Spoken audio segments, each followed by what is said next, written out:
Oh wait, the door's closed. Well, no, it's not. I was gonna say it's closed. Wait, it's closed. No, it's not. Yes, it's closed. No, no, it's open. Don't leave! We're just getting started!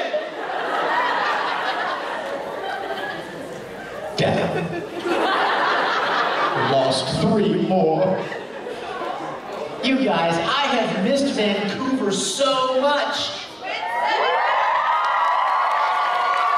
You guys, it's been like, no way, 7? 2006 was the last time you were here for Anime Revolution. Damn.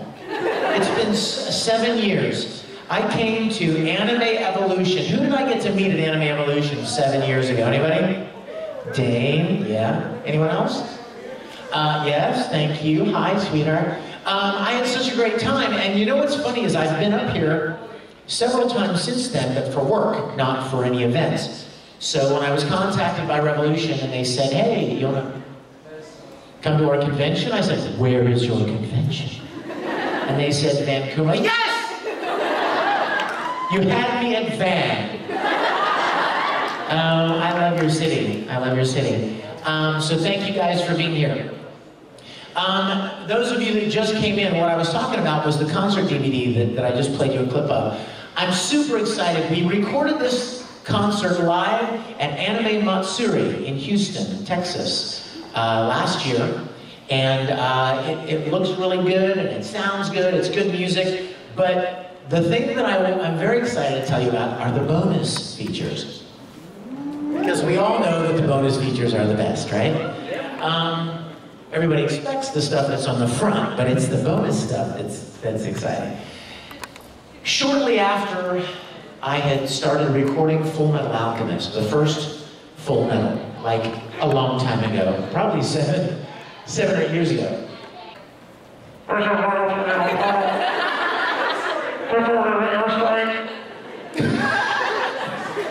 I just said airstrike. Did you hear that? They called it an airstrike! I'm sorry, what is that?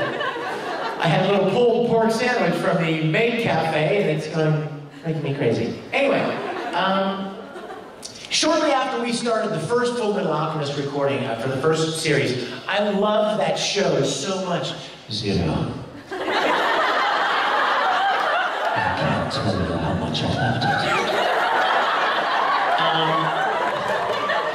And so I wanted to do something because of my fandom for Fullmetal.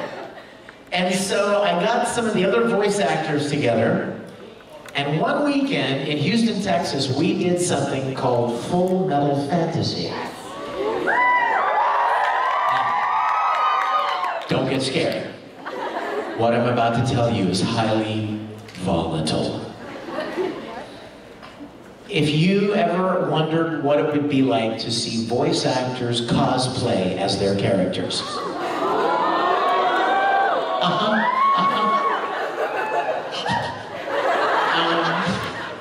We got together and we shot this live-action Fullmetal Alchemist parody.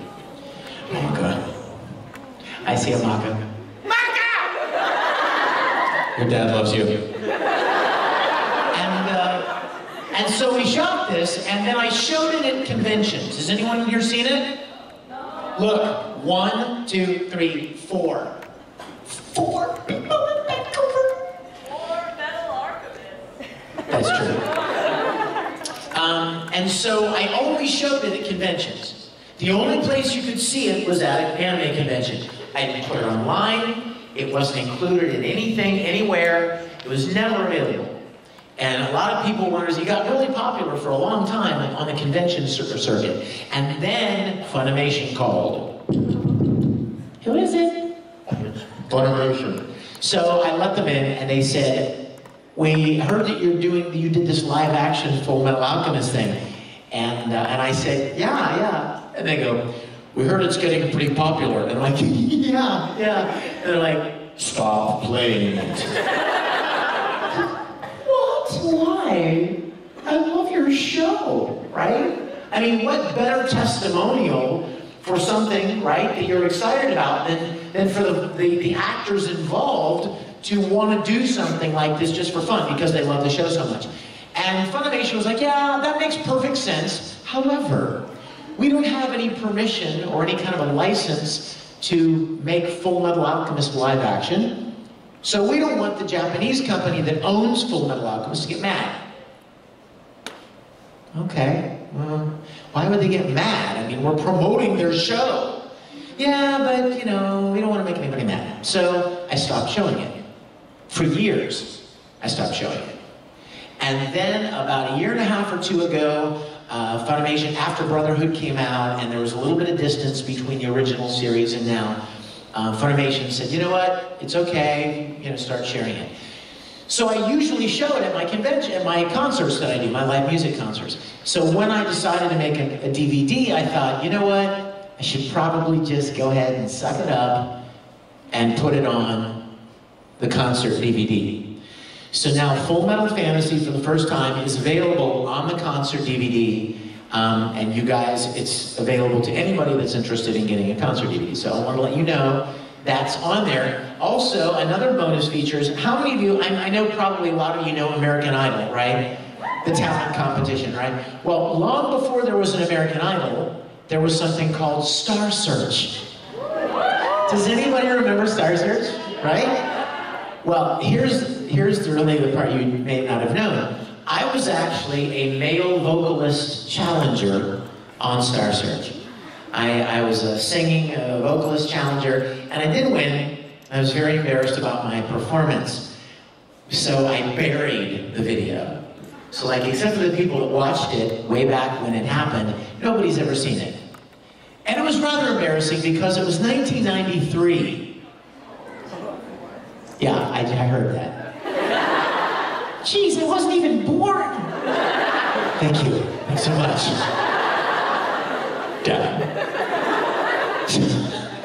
So, but I was, oh man, 1993, y'all. I had a mullet.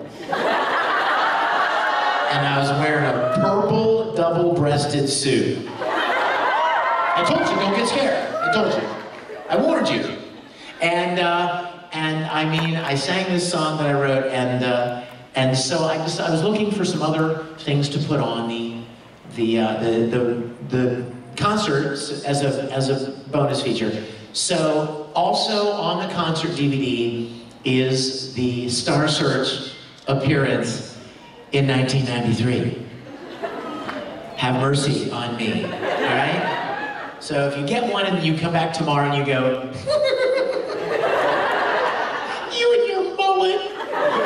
Like, yeah. What? Did you see it? What did you think? Well, you're always good, so it doesn't really matter. The mullet looks everything. The purple suit, it looks great. See, hey, Zero doesn't lie, right? So, I'm working on a lot of new stuff right now. The most exciting thing that I'm doing, which I'm sorry, don't hate me, it's not anime related, but it's kind of fun, and that's Star Trek. You guys, you only thought you were a nerd. You only thought you were like a geek for whatever you liked. You're looking at geek number one right here. I loved Star Trek when I was growing up. The original. I mean, Captain Kirk, Mr. Spock, Dr. McCoy, Scotty. I loved the original series, and so I put together a team of people, and we rebuilt all of the original sets from the original series of Star Trek. We have a 9,000 square foot facility in Jacksonville, Florida, where we've completely rebuilt all of the sets. And then we shot our first episode in January of this year. And we showed some of it last night. Some of you were here, I recognize some of your faces. And it is awesome fun. Just to give you an idea of how much fun we're having, the guy that played Scotty in the original series of Star Trek 45 years ago, his name is James Doohan. Jimmy Doohan, right? His son Chris is playing Scotty in our series. How cool is that, that he's playing his dad's role? And he's really great. How many of you guys know Mythbusters? You know the show Mythbusters? Grant Imahara from Mythbusters is playing Sulu. Oh my. And oh my gosh, we've just got such a great group of people together. I'm fulfilling my childhood dream of playing Captain Kirk. And it's so much fun. And our first episode is online right now. You can watch it on Vimeo or YouTube. Check out our website, StarTrekContinues.com. That's easy to remember, right? Star Trek Continues. Official Star Trek Continues on Facebook. And spread the word, because I'm quite sure that a lot of you, even if you're not a Star Trek fan, Ariel, I'll bet someone under the sea loves Star Trek. Somebody in your family. Your dad? Your mom? Your uncle, the crazy uncle? Grandparents? School teachers? Neighbors? You guys know somebody that loves Star Trek. Let them know, because it's a really, really great series. We're very, very proud of how it turned out. In fact, the very first episode is a sequel to an original series episode. There was an original series episode about the Greek god Apollo. And our episode is a sequel to that episode. And here comes the best part. You ready? The man who played Apollo 45 years ago is reprising his role as Apollo. And it's awesome. It's great. So check it out. StarTrekContinues.com. Vimeo, YouTube, blah, blah, blah, blah, blah. And so, I tell you what I want to do. I want to spend as much time chatting with you guys about anything you want to talk about. Will you go ahead and switch those DVDs out for me? Switch the DVDs out? Yeah, thank you. So, who's got a question? Yes. I was wondering what you think makes a good anime. Like, what parts of an anime makes a good anime? What makes a good anime? Well, cute boys, metal arms. I didn't even know why I said that. Hot girls. I mean, pretty girls make everything better, right? If you were to say, what makes a good highway patrol?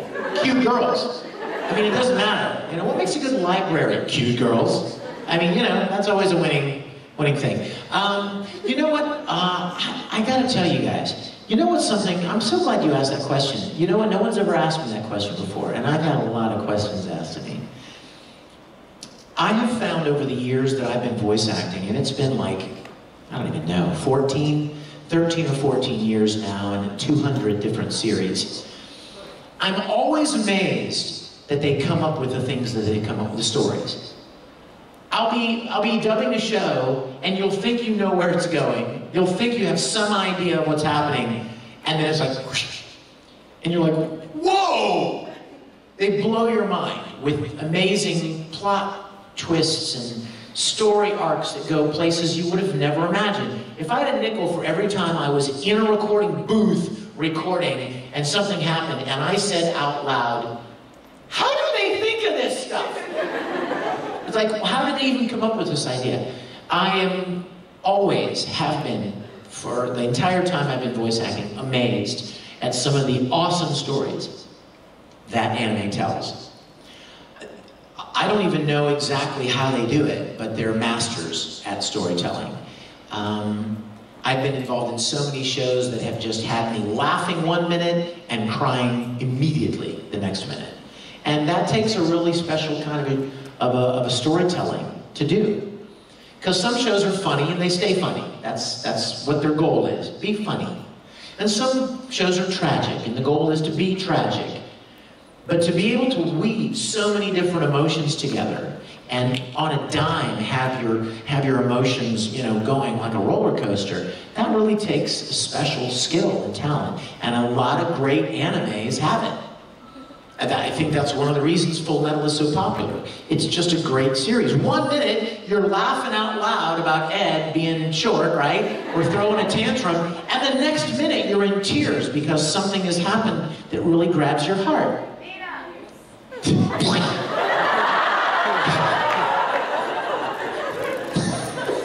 I'm sorry. That's my my sound effect for Nina. But hey, I try to do it to keep from crying.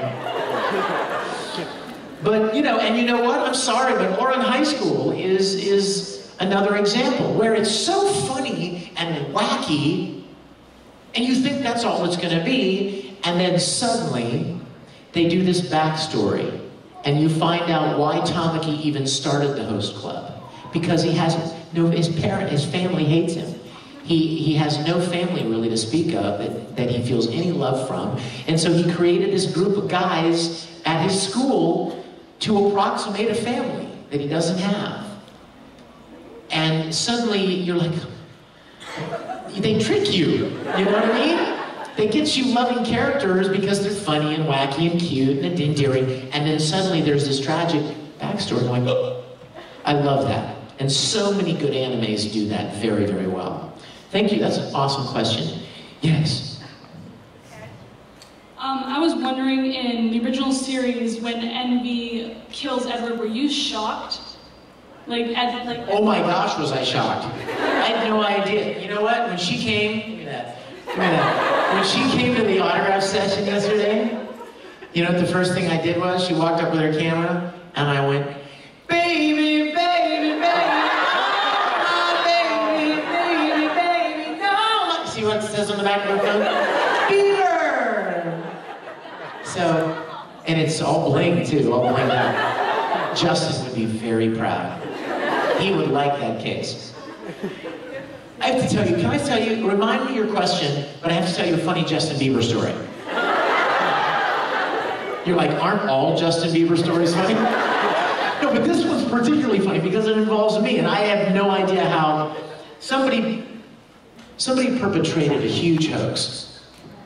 I got an email from a fan a few weeks ago, and they literally said to me, how did you come to be in a war with Justin Bieber?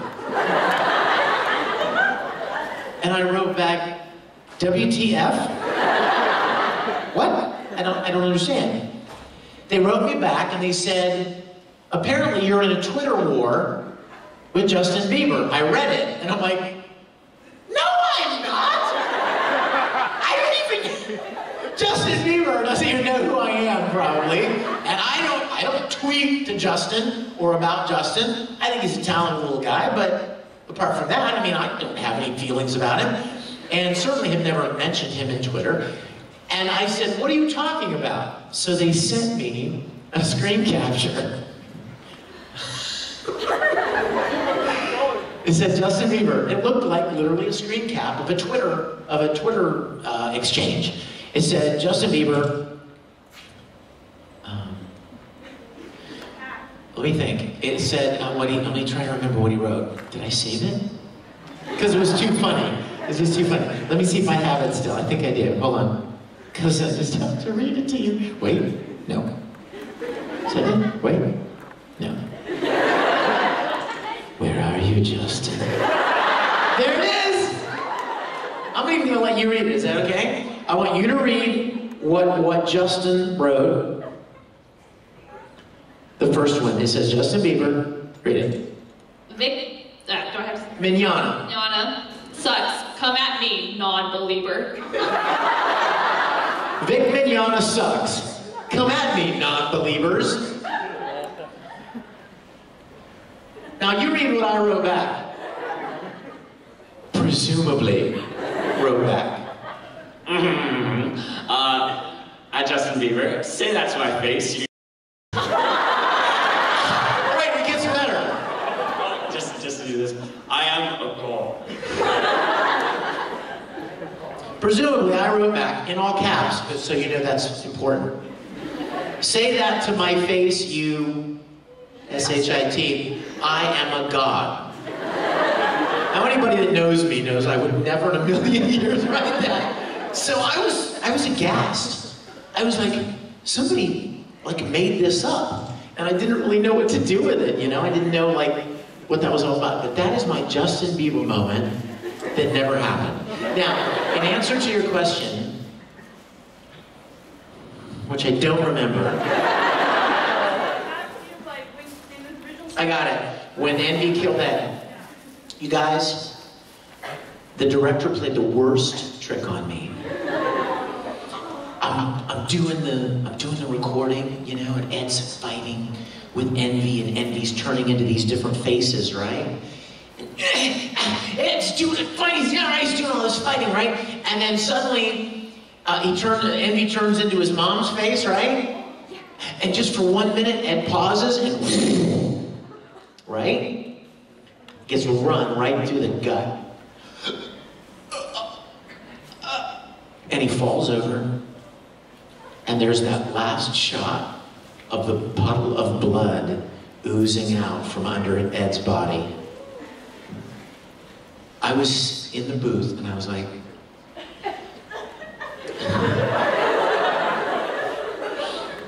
and then the director comes on the headphone. He goes, "All right, you're done. Come on out." No, wait, no, it's not done. We're not done. He's not done. He's the Fullmetal alchemist. Get up! Right? I'm like, he can't be dead. He's not dead. And the director's like, "Oh, yes, he is. He's come on out." No, wait a minute! Wait, there's no way he's dead. Yes, he is. So I walked out of the booth. I kid you not, I walked out of the booth. This was like, what episode was that? Like 49? 50. Or 50 out of 52, right?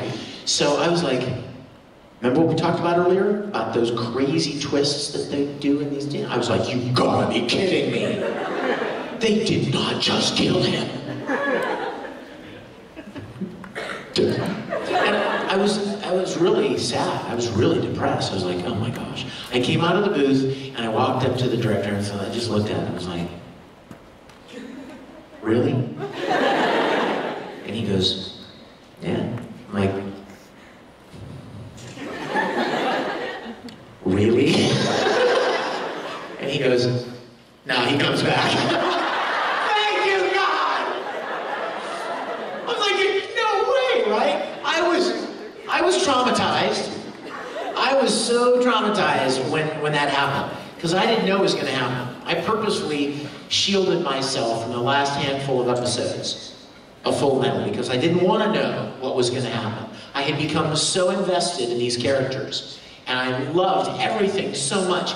And I wanted there to be that organic, visceral reaction. When things happened to Ed, for the first, like the moment that they happened, I wanted to experience that immediate, you know? So yes, the answer is I was extremely affected when that happened, yes. Let's go to the back of the room, because you people in the back are like, nobody's ever gonna call on me back here, this is stupid. Listen. Will you drink the coffee? I will drink this coffee! I'm going to change that to, I will drink this double-double. Yes, sweetheart. In a panel with Todd for this summer... I'm sorry, Todd who? Sorry, just kidding. No, really, Todd who? Fans asked, how do you feel that Vic has been following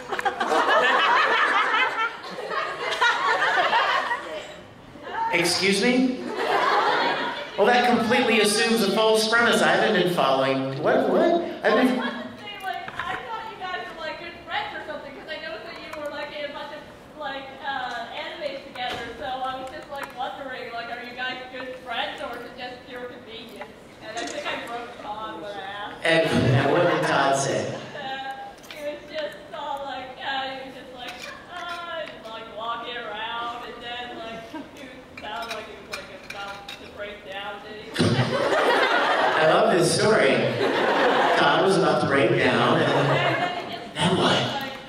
I don't know.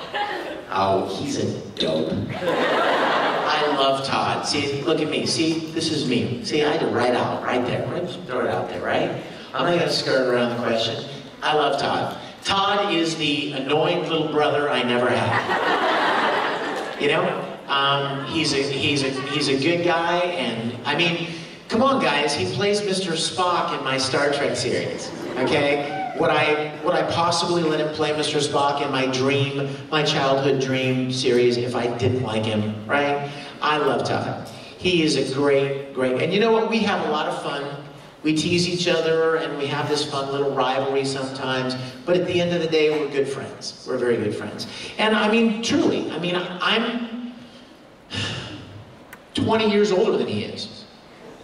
So I kind of feel I'm like the older brother. I had been doing anime for a long time when Todd got into the business, and he has done a lot of great characters. He's a very talented guy, but he's kind of that, you know, younger, you know, little brother that you always kind of love messing with, but at the end of the day, you know, you're close. And I love Todd. So that's an easy question. He may skirt the question, but I won't, because I love Todd. Yes. I actually have a question and a request. Okay. Favorite and least favorite Avatar character? Wow. I don't know enough Avatar characters to have a favorite and a least favorite. I know, that's horrible, isn't it? I'm sorry. Sorry. What's the request? The request is, can you do an Edward Elric line? An Edward Elric line.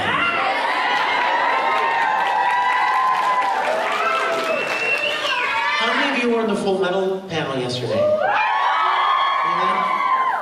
You know, my favorite, remember I told you, like, one of my favorite scenes was that one they did yesterday, they played yesterday. And I still even remember a lot of it. It was like, let me think, Ed's sitting on them steps with Al, and he says, when I really thought he was going to kill me, I didn't have any hope anymore. I didn't even believe someone could save me. Then you showed up, Al. I realized if we don't look out for each other, no one else will. So I'll do whatever it takes to get your body back, even if it means becoming the military's lapdog. And we'll just have to hope that our powers are good enough to see us through. Because we're not gods. We're humans. Tiny, insignificant humans who couldn't even save a little girl.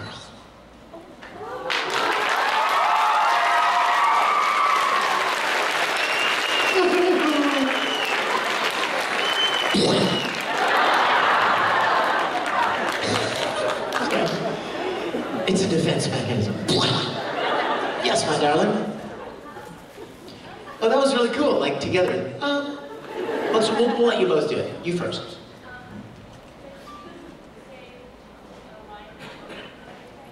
A line that Tamaki would never say?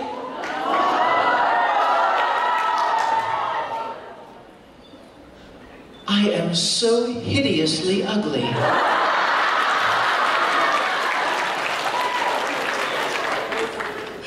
Yes. If I could voice act, ooh, another Fullmetal character, who would it be? Well, you know what? As crazy as it may sound, it would be really fun to be the Flame Alchemist.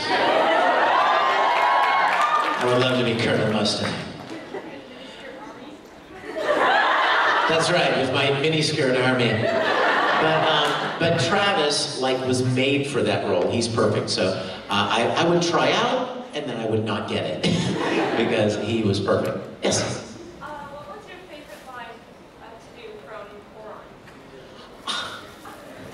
That would be like me saying, "What was your favorite breath that you took yesterday?"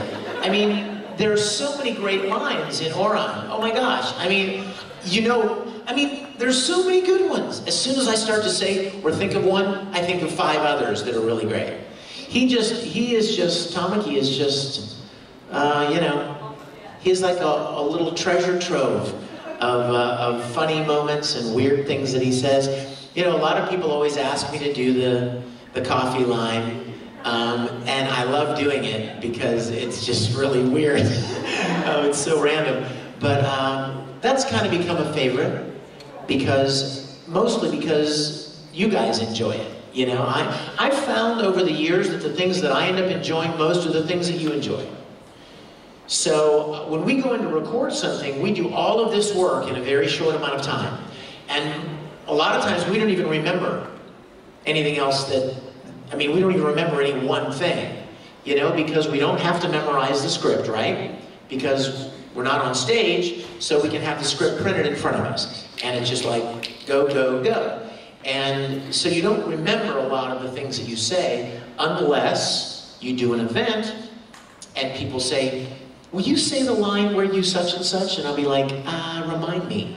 And they'll ask, and they'll tell me what it is, and I'll do it. Well, then the next convention, somebody will ask me to say the same line. And before long, there are a handful of lines that I remember that the character said. One time somebody said to me, will you say the line when Ed said, there are so many people's, there are so many people's asses I have to kick. I'm gonna have to make a list to keep track. And I said, did I say that? I had no recollection ever. I thought, that's funny.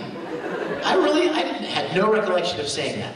So my favorite lines end up often being the ones that you guys remind me of, that I end up kind of saying repeatedly. Yes? Uh-huh.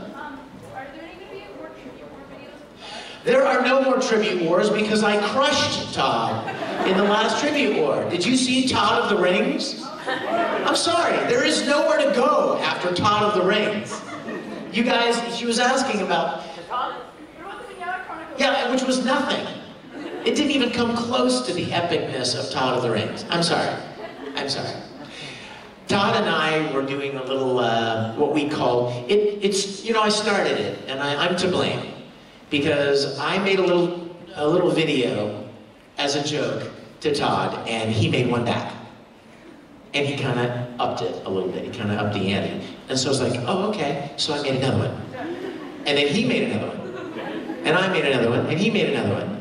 And it kept like, you know, they kept getting more and more involved. So by the end, I was like, you know what, I'm gonna put an end to this right now. I'm gonna make the most epic tribute video ever. And I made Todd of the Rings. I play Frodo, or in my show, in my epic adventure, Vodo, like Vic. And I'm wearing around my neck a little gold statue of Todd Habercorn that I have to take back to Mount Doom and throw in order for the power of the Todd to be destroyed forever. You guys have to check it out. It's on YouTube. It's the funniest thing. It's so fun. I had costumes flown in from around the country to get the best costumes. The whole Fellowship of the Ring is there. We did like digital effects of Gollum holding the Todd action figure, gold action figure in his hand, and you guys check it out. You'll really enjoy it. But no, there will be no more because I've given Todd enough attention already with those 30 videos. Yes, we are.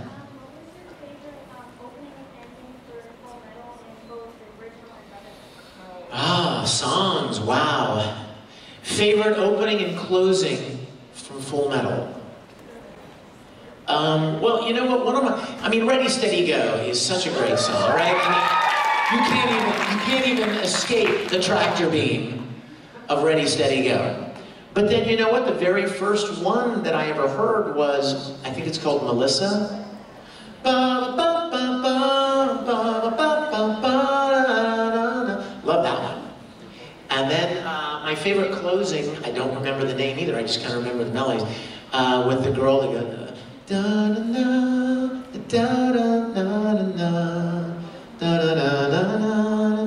know the song? It's a good one. I don't remember a lot of the names, but those are some of my favorites. So, yes? I have a request. Uh-oh. Can you please sing a part of Brothers?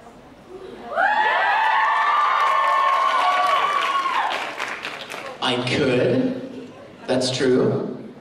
It's all true. Do you guys know that song? Yeah. I tell you what, let's do something fun. Give me your 8-inch jack. Why don't I just do the song for you with the music? How about that? Let's see, where are you? Let's try it.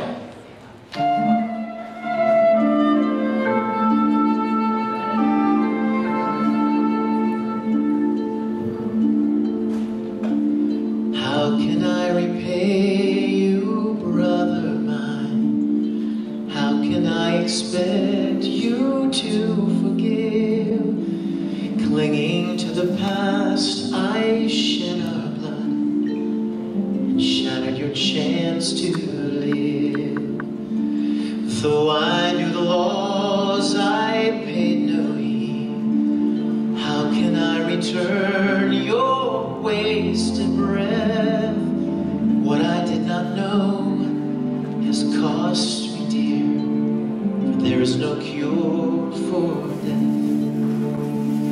Beautiful mother, soft and sweet, once you were gone, we were not complete. Back through the years, we reached for you. Alas, was not meant to be. And how can I make amends for all that I took from you?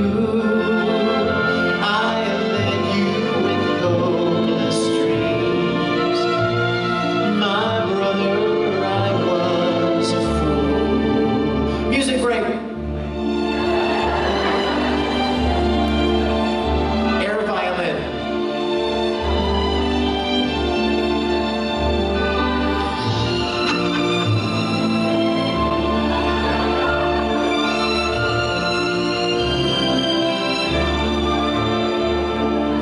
Don't cry for the past, now zero mine.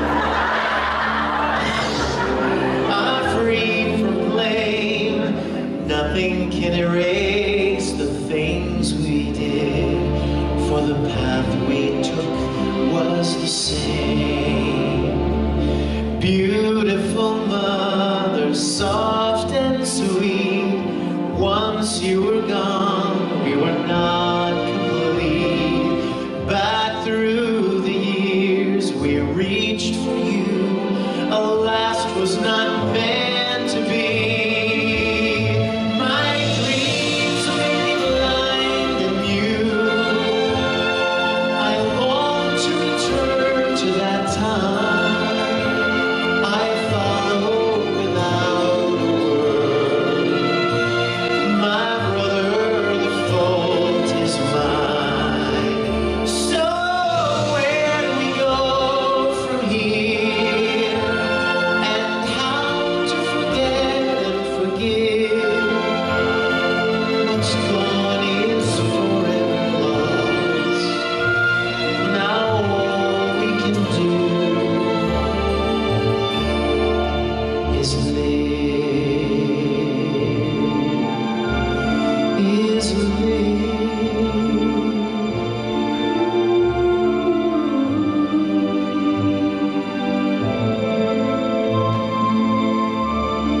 The end.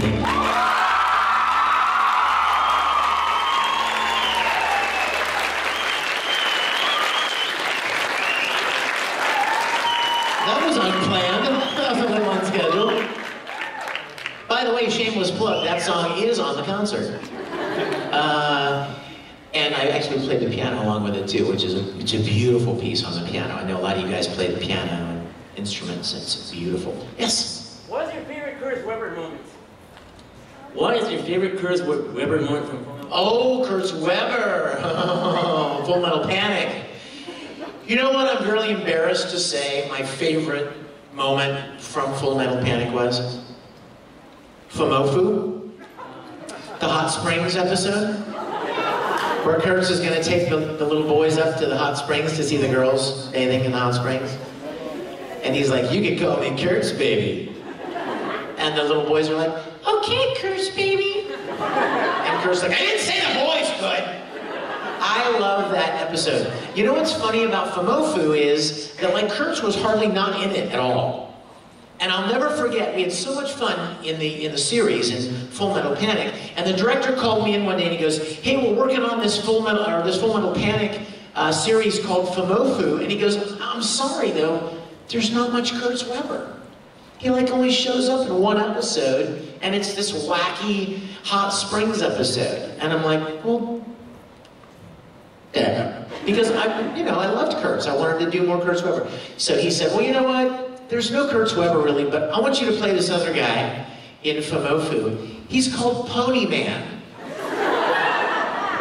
And he literally, he speaks just like he's having a conversation with you, like in full sentences, but the only word he ever says is pony. So instead of saying, hey, you want to go to the mall with me? We'll buy something. He'll go, pony, pony, pony, pony, pony. Weird, right? Again, there it is, right? What is that? Who thinks of that stuff? He wears a pony mask, a horse mask. And you know why he's like a weird little pervy stalker guy. And you know what he does? He runs around with glue and wire, and he glues girls' hair into ponytails. Who thinks of this stuff? There you go. All the way in the back. I'm sorry? What's the favorite character that I voice? You know what, how could I possibly not love Edward Elric? I mean, you know what, for a long time, I was afraid to say any particular character. Because like, you know, if this lovely girl were to come up to me and say, what's your favorite character? In her heart, she's saying, please say Zero. Please say Zero. And I go, oh, I like Anime Revolution. She goes, crap! Stupid Vic Mignogna. I remember you. You were beautiful. You were an awfully beautiful Ed. But my point is, I'm making my point though, right? The manga cosplayer might really want me to say that Deathside was my favorite character. So I was always afraid to answer the question because I didn't want whoever I was talking to be disappointed. That's one of the reasons I do a lot of the crazy things that I do at conventions. Because I love you guys, and I don't want you to ever walk away disappointed, you know, from the interaction that I've had with you.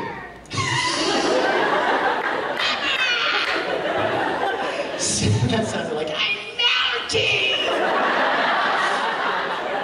So for the longest time, I wouldn't answer the question. I was always giving my political, my very diplomatic response. Oh, well, I love all my characters equally. They're like my children. I could never pick one. I love them all. And then when we finished Brotherhood, and I recorded that last scene, and you guys know if you've seen Brotherhood, I was like, I'm gonna miss this character so much. And I played Ed like twice as long, like multiplied times as long as I played most other characters I've ever played. So now when people ask me that question, I say, Ed is the favorite role that I've ever gotten to play, and a very close second place is Tamaki from OURAN. I want to be Tamaki. I never will be, but I want to be. Yes, my dear. Italy, do you have a question for me? You like it, pasta? I like it, pasta. Have I ever voiced a character that I didn't like? Well, I voiced characters that were bad guys. So, perfect, thank you. Yes, that's one. There are plenty. But the funny thing is, I mean, you don't, so I didn't like what they did, you know what I mean? I certainly didn't approve of some of the crazy things that they did, personally, but like, that's not my job. My job is to play the character honestly, right? So, and many times you'll find that bad guys are actually more fun to play than good guys. Usually because we're all kind of good people. So, like for me to play some kind of a crazy homicidal maniac would be quite a stretch because I'm not a homicidal maniac. So it's called acting. That's where we act. Exactly. But, so they're fun to play. Bad guys are fun to play. And they're usually more complex, actually, you know, in different ways. Because they're not just bad for the sake of being bad. Something happened, if they're well written, something happened that caused them to turn bad. And they don't think really necessarily that they're bad. And I love the complexity of playing a character like that. There are also characters that I would say that I have been asked to play that I didn't know anything about. And after I started playing them, I was like, ooh, this was a mistake. This is not something I would normally do. But then it's too late, you know, I'm kind of in it. So there have been a couple of shows where I've actually even put a screen name, a different name on the credits, because I was like, oh wow, I'm a little embarrassed that I did this. So that happens too. But overall, I'm very, very, very grateful for what I get to do. I often tell people, don't ever let the anime companies that I work for know that I would do it for free. We don't make a lot of money, I promise you, but I am so enormously grateful for the privilege to get to do something that I love to do. And my greatest hope and wish for all of you would be that you get to do something with your life that you enjoy. And you know what, you guys? Can I encourage you in some way? It doesn't have to be famous. Get that out of your head. It's really overrated. In fact, there's a lot of pressure that comes with it too, that I promise you is not really that fun. But you don't have to be a dancer or a singer or an artist or a poet or an actor or a sculptor.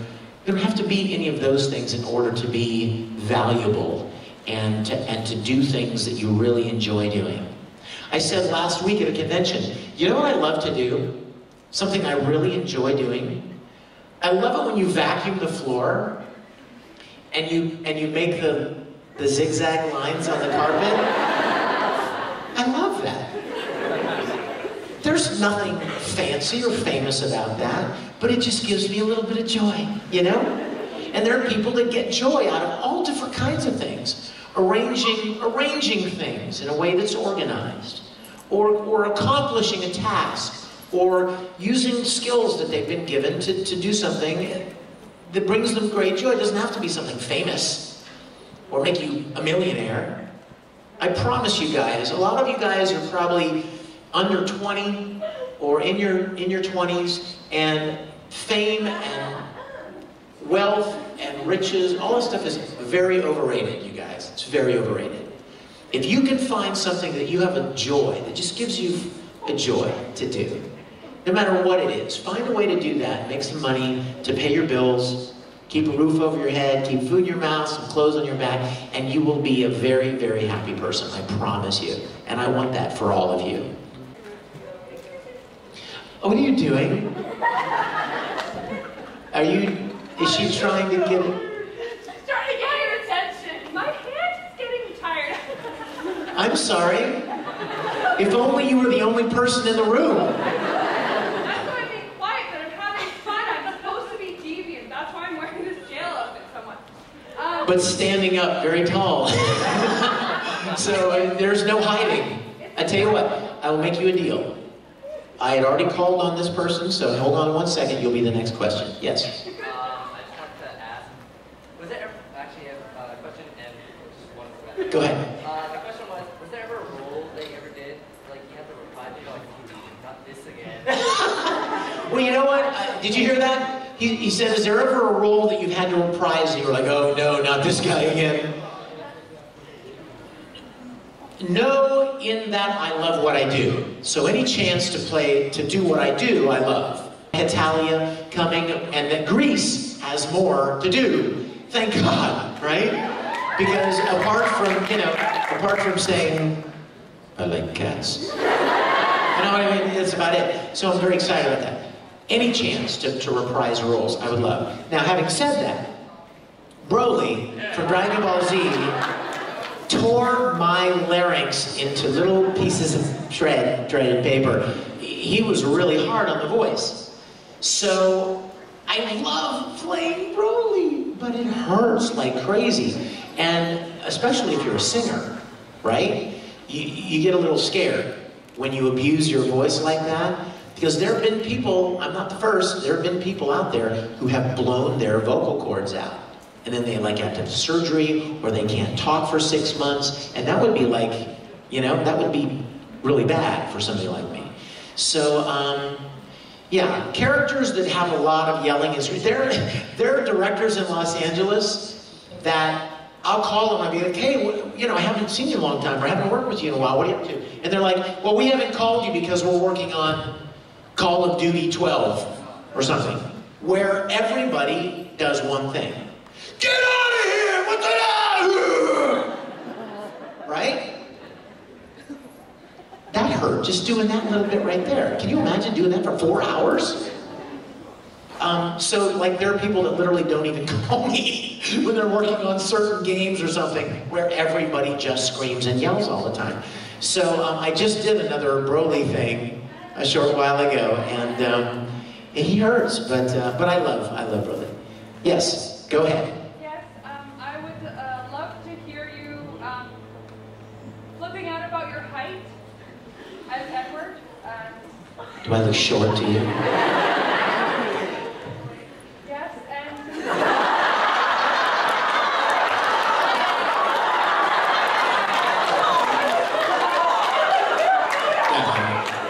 Don't punch her in the ankle. You're just freakishly tall. I'm not short. well, you can have stilt surgery, you know. What is your name, oh beautiful, lovely, endearing lady? You're charming, by the way. I'm so drawn to you. Charming is the devil. What's your name? It's, No, don't make up a fake name. Just say your name. it's Jacqueline. Is that her name? Yes, it is. Jacqueline? Jackie? Yeah. You did a thing where Tamaki... Well, now, you just said Ed being short. What do you want? I think so, yeah. Jackie? Sorry, I have split personality disorder. I'm all of them are too. Jackie, come here, please. Come here.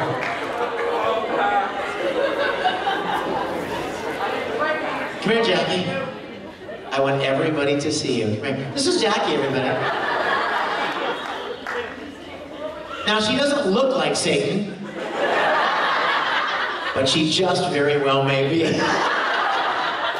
Okay, I want you to set this up, okay? Turn around. Let everybody look at you.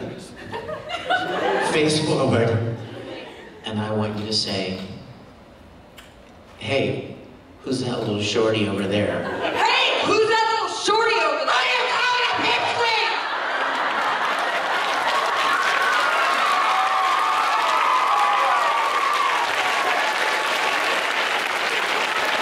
I'm still growing your backwater desert, idiot!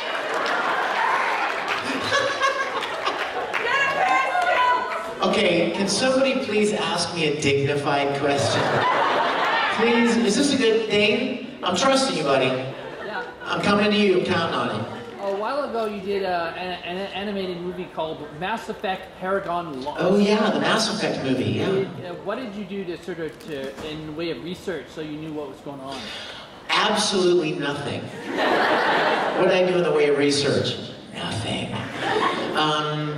Funimation created an original Mass Effect movie. And I know a lot of the voice actors that worked on Mass Effect, but I didn't know anything about Mass Effect itself. And so Funimation contacted me and they said, we're going to be coming out to Los Angeles to record the Mass Effect movie because a couple of the actors that did voices in Mass Effect, as you, if you're a Mass Effect fan, you probably know, what's the guy's name? Freddie Prinze Jr.? Who's the actor who he's a screen actor, he's an on-camera actor who played one of the main guys. Prinze. Freddie Prinze Jr. He and a couple of the other actors, Jennifer Hale, they're in Los Angeles. Mass Effect, the game, was recorded in Los Angeles. So when Funimation decided they wanted to do a Mass Effect movie, a lot of the voice actors were in LA. So what do? Do you replace them? Bad idea, because people associate the voice with the character. Do you fly them to Dallas? No, way too expensive, right? So why not just send a producer out to LA and rent a studio in LA and record them there? So I live in Los Angeles now, and when I found out, when Funimation was coming out to do Mass Effect, the director that was coming out called me and he said, hey, I've got this character I want you to play for the Mass Effect movie. And I was like, awesome. So, what was his name? The character that I played. He was this creepy guy. He was like Paul Reiser in Aliens. He was like that guy who's like pretending to be your buddy, and actually he's kind of working a deal behind your back with the other side. And I really enjoyed it a lot. And it was neat to be on a project with some of the people like Jennifer and some of the people that I know that were in Mass Effect. So, you guys, gosh, let's take one more good question, and then I'm going to go downstairs to the autograph table for a little while. So, is it a good one? Is it a good one? I believe you. Okay, could you film it? It's such a good question. She wants to film it. Will you do the coffee line with me? That's not a... Oh, you tricked me! Jackie, you only thought you were Satan. This little cutie, she is Beelzebub. Come here. Do you know your lines? Spin around so everybody can see you. What's your name? Jen. Jen. This is Jen, everybody. Okay, we're gonna perform a scene from OURAN High School Host Club. Ready? I'm gonna give you your cue.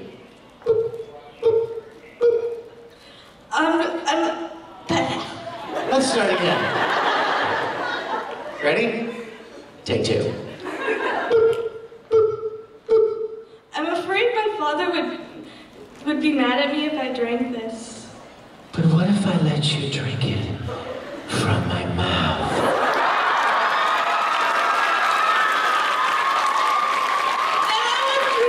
Yay, give it up for Jen! You guys, thank you so much for coming. I love you. I hope to see you at autographs. Thanks so much.